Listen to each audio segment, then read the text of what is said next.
አድማጭ ተመልካቾቻችን ለዛሬ ያላችሁን መረጃዎች ይዘን ቀርበናል። እስከ መጨረሻው አብራችሁን ቆዩ። ለቻናሉ አዲስ የሆናችሁ አዲስ ፎከስ ሚዲያን ላይክ እንዲሁም ሰብስክራይብ በማድረግ ቤተሰብ እንድትሆኑ እንጠይቃለን። የምዕራብ ዕዝ ከፍተኛ አመራር ኮሎኔል ተስፋዬ ተገደለ።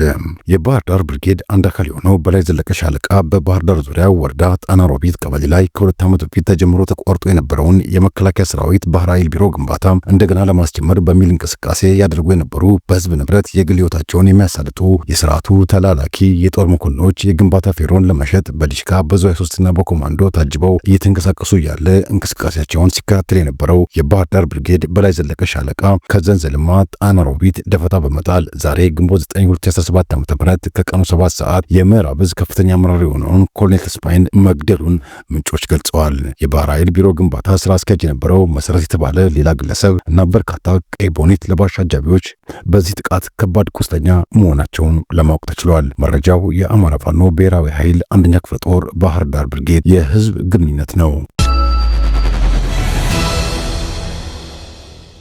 የአማራ ፋኖ ብሔራዊ ኃይል በጎጃም 6ኛ ክፍለ ጦር የበረኛው ጀብላ ሞተራ ብርጌድ በዛሬው ዕለት ባካሄደው ውጊያ ድል ተቀዳጅተዋል።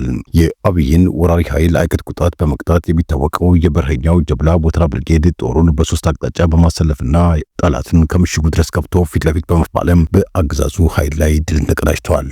ውጊያው በሶስት ግንባሮች ማለትም በፈንደቃ በመሶቢትና በየቦ ማርያም አካባቢዎች የተደረገ ሲሆን በእነዚህ ግንባሮችም በርካታ ቁጥር ያለው የአገዛዙ ኃይል እስከ ወዲያኛው የተሸኘ ሲሆን ከ10 በላይ የጠላት ኃይል ቁስለኛ ሆኗል ሲሉ የፋኖ ምንጮች መረጃውን አድርሰውናል። ኢትዮጵያ በሚቀጥሉት ዓመታት የቀዶ ሕክምና ሐኪሞች ብዛት ከመጨመር ይልቅ አሁን ካለበት እንደሚቀንስ የኢትዮጵያ ቀዶ ሕክምና ማህበር አስታወቀ። የኢትዮጵያ ቀዶ ሕክምና ማህበር ይህን ያስታወቀው 30ኛ ዓመት በዓል ዓመታዊ ጠቅላላ ጉባኤና ሳይንሳዊ ኮንፈረንስ መክፈቻ ሐሙስ ግንቦት 7 እና 8 ቀን 2017 ዓ.ም በአዲስ አበባ ኃይሌ ግራንድ ሆቴል ባካሄደበት ወቅት ነው። የኢትዮጵያ ቀዶ ሕክምና ማህበር የወደፊት ሁኔታ በሚል ርዕስ ጥናታዊ ጽሑፍ ያቀረቡት የማህበሩ አባል ዶክተር አብርሃም አርያም የኢትዮጵያ ቀዶ ሕክምና ሐኪሞች ቁጥር በብዛት የያዘችበት ጊዜ አሁን ቢሆንም አብዛኞቹ የሚሰሩት በከተሞች ውስጥ መሆኑን ገልጸዋል። ሆኖም አሁን የጠቅላላ ቀዶ ሕክምና ትምህርት ዘርፍ ከምርጫነት እየወጣ ነው። ከግማሽ በላይ የሚሆኑ ዘርፎች ከምርጫ ውጭ ናቸው። ዝቅተኛ ውጤት ያላቸው ተማሪዎች እንዲገቡበት የተደረገ ጭምር ነው ብለዋል። በተለይ በጠቅላላ ቀዶ ሕክምና አንድም ተማሪ የሌላቸው ዩኒቨርሲቲዎች መኖራቸውና ቁጥሩ የተረጋገጠ ባይሆንም በአገር ደረጃ 1000 ያህል ቀዶ ሕክምና ሐኪም እንዳሉ የገለጹት ዶክተር አብርሃም ይህም ኢትዮጵያ በዘርፉ ብዛት ቁጥር ያለው የቀዶ ሕክምና ሐኪም ያስመዘገበችበት ነው። ሆኖም አሁን አገሪቱ ያለችበት ሁኔታ በሚቀጥሉት ዓመታት ቁጥር እየቀነሰ እንዲሄድ ያደርገዋል ብለዋል። ባለፉት 3 እና 4 ዓመታት ውስጥ በዘርፉ ከተመረቁ የቀዶ ሕክምና ሐኪሞች ላይ አደረኩት ባሉት ግምገማ ከ5 እስከ 10 ዓመታት ባለው ጊዜ ውስጥ ራሳችሁን ምን ሁኔታ ላይ ታገኛላችሁ በሚል ለቀረበላቸው ጥያቄ ከዚህ ሀገር እወጣለሁ፣ ስራዬን ልተው እችላለሁ፣ የሆነ ሀገር ሄጄ ሰብ ስፔሻሊስት ሆኜ ልሰራ እችላለሁ፣ ኬንያ ወይም አሜሪካ ሄዳለሁ የሚሉ መልሶች እንደተሰጧቸው ገልጸዋል። አሁን ያጋጠመን ይህ ነው፣ ይህም የወደፊቱ ይገልጻል በማለት አስረድተዋል። ኢዜማ መብትን በሰላማዊና ህጋዊ መንገድ መጠየቅን ይደግፋል ሲል መግለጫ ወጣ። የኢትዮጵያ ጤና ባለሙያዎች ላለፉት ረጅም ዓመታት ከሙያቸው ጋር በተገናኘ በርካታ ጥያቄዎችን ሲያቀርቡ እንደነበር ይታወቃል ያለው ኢዜማ፣ ሆኖም ጉዳዩ በቀጥታ የሚመለከተው የመንግስት አካል ቀና ምላሽ ከመስጠት ይልቅ በቸልተኝነት በማየት ተጨባጭ ያልሆነ ተስፋ ከመስጠት የዘለለ ይህ ነው የሚባል ተግባራዊ መፍትሄ ሲሰጥ አልተስተዋልም ብለዋል። በተለይም ላለፉት 1 ወር የጤና ባለሙያዎች ጥያቄዎችን በጽሁፍ ጭምር እንዳሳወቁና መልስ እንዲሰጣቸው በአደባባይ እየጠየቁ የሚገኙ ቢሆንም መንግስት ለጉዳዩ ቀጥተኛ መልስ ከመስጠት ይልቅ በተቃራኒው እንቅስቃሴ ሲያደርግ መታየቱ አግባብነት ያለው ተግባር አይደለም ሲል ገልጿል። የባለሙያዎችን ጥያቄ የመጠየቅ ህገ መንግስታዊ መብት አክብሮ መንግስት በግልጽ ለጉዳዩ ትኩረት ለመስጠቱ ችግራቸውን የመረዳት ፍላጎት እንዳለው ለማሳየት ሙከራ ለማድረጉና ማስፈራሪያ አዘል አቅላይ መንገድን መከተሉ ሲብስም የተደረጉ ሙከራዎች ካሉ በወቅቱ በተገቢው መንገድ አለማሳወቁ ኃላፊነትን በአግባቡ ካለመወጣት የሚመነጭ የመንግስት ስህተት ነው። የጤና ባለሙያዎች ጥያቄዎች ተገቢ መልስ የሚሰጥ መንግስት አካል በመጥፋቱ ባለፈው ሳምንት ጥያቄው ከፍ ብሎ ወደ ከፊል ስራ ማቆም አድማ አምርተዋል። በዚህ ምክንያት የጤና አገልግሎት ፈላጊው ማህበረሰብ ክፍል ለእንግልትና ለስቃይ የተዳረገ ይገኛል።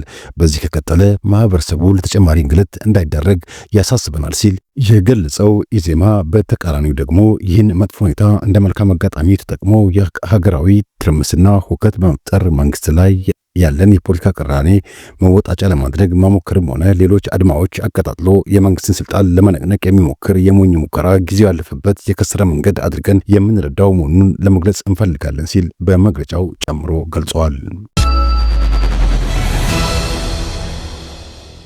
በአሜሪካ ግዛቶች በተከሰተ ከባድ አውሎ ንፋስ 21 ሰዎች ሞቱ። ከ600 ሺህ በላይ ቤቶችና ድርጅቶች የኤሌክትሪክ ኃይል ተቋርጦባቸዋል። በአሜሪካ ኬንታኪና ሚዙሪ ግዛቶች ሌሊቱን በተከሰተ ከባድ አውሎ ንፋስ 21 ሰዎች ሕይወታቸውን ማለፉ የተገለጸ ሲሆን በኬንታኪ ግዛት ቢያንስ 14 ሰዎች መሞታቸውን የአካባቢው ባለስልጣናት አስታውቀዋል። በደቡብ ምስራቅ የግዛቱ ክፍል በተከሰተው በዚህ ከባድ አውሎ ንፋስ የተጎጂዎች ቁጥር ከዚህ በላይ ሊጨምር እንደሚችልም ባለስልጣናቱ ገልጠዋል። በአጎራባች ሚዙሪ ግዛት ቢያንስ 7 ሰዎች መሞታቸው የተገለጸ ሲሆን በሌሎች ግዛቶችም የሰው ሕይወት ባያልፍም በንብረት ላይ ከባድ ጉዳት መድረሱ ተነግሯል። በአውሎ ንፋሱ ምክንያት የተለያዩ የሀገሪቱ ግዛቶች ውስጥ የሚገኙ ከ600 ሺህ በላይ ቤቶችና የንግድ ድርጅቶች የኤሌክትሪክ ኃይል እንደተቋረጠባቸው ጠቅሷል። ከሁለት ወራት በፊት በኬንታኪ ግዛት በከባድ የአየር ሁኔታ 24 ሰዎች ሕይወታቸው ማለፉን ቢቢሲ ዘገባ አስታውሷል። ውድ ቤተሰቦች ለአሁን የያዝንላችሁ መረጃዎች ይህን ይመስሉ ነበር። በቀጣይ በሌሎች መረጃዎች እስክንገናኝ ቸርን ሰንብት።